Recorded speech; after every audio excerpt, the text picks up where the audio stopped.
ಬೆಂಗಳೂರಿನ ಮಾಕಳಿ ಬಳಿ ಪರ್ಫ್ಯೂಮ್ ಗೋದಾಮ್ಗೆ ಬೆಂಕಿ ಬಿದ್ದಿದೆ. ಪರ್ಫ್ಯೂಮ್ ಗೋದಾಮು ಬೆಂಕಿಗಾಹುತಿಯಾಗಿದೆ. 3 ಕಾರ್ಮಿಕರಿಗೆ ಬೆಂಕಿ ತಗುಲಿ ಸುಟ್ಟ ಗಾಯಗಳಾಗಿವೆ. ಸದ್ಯಕ್ಕೆ ಗಾಯಾಳುಗಳನ್ನು ವಿಕ್ಟೋರಿಯಾ ಆಸ್ಪತ್ರೆಗೆ ಶಿಫ್ಟ್ ಮಾಡಲಾಗಿದೆ. ಬರ್ನಿಂಗ್ ಸೆಕ್ಷನ್ನಲ್ಲಿ ಗಾಯಾಳುಗಳಿಗೆ ಚಿಕಿತ್ಸೆಯನ್ನು ನೀಡಲಾಗ್ತಾ ಇದೆ. ಗಮನಿಸ್ತಾ ಇದ್ದೀರಿ, ಮುಗಿಲೆತ್ತರಕ್ಕೆ ಆ ಬೆಂಕಿಯ ಕೆನ್ನಾಲಿಗೆ ಹೇಗೆ ವ್ಯಾಪಿಸಿಕೊಂಡಿದೆ ಅಂತ ಹೇಳಿ.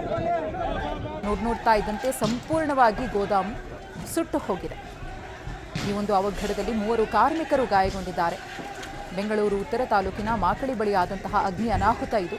ಬೆಂಕಿಯನ್ನು ನಂದಿಸಲು ಅಗ್ನಿಶಾಮಕ ಸಿಬ್ಬಂದಿ ಹರಸಾಹಸವನ್ನು ಪಟ್ಟಿದ್ದಾರೆ. ಸುಮಾರು 10 ವಾಹನಗಳಿಂದ ಬೆಂಕಿಯನ್ನು ನಂದಿಸಲಾಗ್ತಾ ಇದೆ. ಇನ್ನೂ ಕೂಡ ಬೆಂಕಿ ತಹಬದಿಗೆ ಬರ್ತಾ ಇಲ್ಲ. ಬೆಳಗ್ಗೆ 11:30 ಸುಮಾರಿಗೆ ಆಗಿರುವಂತಹ ಘಟನೆ ಇದು. ಪರ್ಫ್ಯೂಮ್ ಫ್ಯಾಕ್ಟರಿ ಆಗಿರುವುದರಿಂದ, ಗೋದಾಮ್ ಆಗಿರುವುದರಿಂದ ಸಣ್ಣ ಕಿಡಿ ಸಾಕು ಸಂಪೂರ್ಣವಾಗಿ ಆ ಬೆಂಕಿಯ ವ್ಯಾಪ್ತಿ ವಿಸ್ತರಿಸಿಕೊಳ್ಳುವುದಕ್ಕೆ. ಇಲ್ಲೂ ಕೂಡ ಅದೇ ಆಗಿದೆ.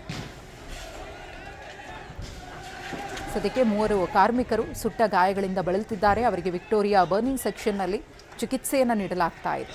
ಅವರ ಕಂಡೀಷನ್ ಹೇಗಿದೆ ಅನ್ನೋದ್ರ ಬಗ್ಗೆ ಇನ್ನಷ್ಟೇ ಮಾಹಿತಿ ಸಿಗಬೇಕಿದೆ. ಮತ್ತೊಂದು ಕಡೆ ಬೆಂಕಿಯನ್ನು ನಂದಿಸುವುದಕ್ಕೆ ಅಗ್ನಿಶಾಮಕ ಸಿಬ್ಬಂದಿ ಹರಸಾಹಸವನ್ನು ಪಡುತ್ತಿದ್ದಾರೆ.